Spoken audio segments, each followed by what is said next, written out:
How do you merge in Git? Let's first review how to merge in the CLI, and then we'll learn how to merge in GitKraken. Merging is useful for combining changes from one branch into another, and for preserving history. In this example repo, let's first perform a git status to first check for any pending changes on my feature branch that need to be committed. It looks like we have some changes left, so let's quickly commit these changes.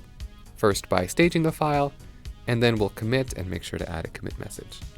Okay, now I'm ready to merge my feature branch into dev, but before we can merge, we need to first check out the target branch we wish to merge into, which in this case is dev.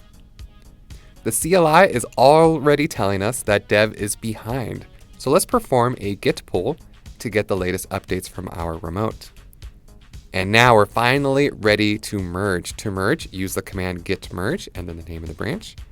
If you see this prompt, it's just asking for a merge commit description.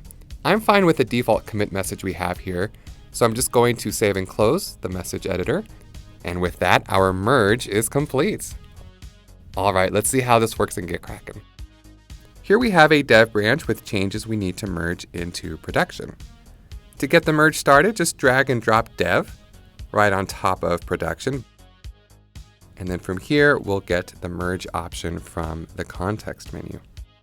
Now, if there are no conflicts, the merge will go right through, and all of our changes will be on production. However, there are times where you will run into a merge conflict.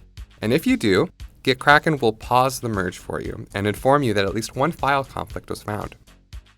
Thankfully, we can use GitKraken's merge conflict tool to decide which changes we wish to keep and resolve this merge conflict. From the commit panel on the right, click on any conflicted file to enter the GitKraken merge conflict tool.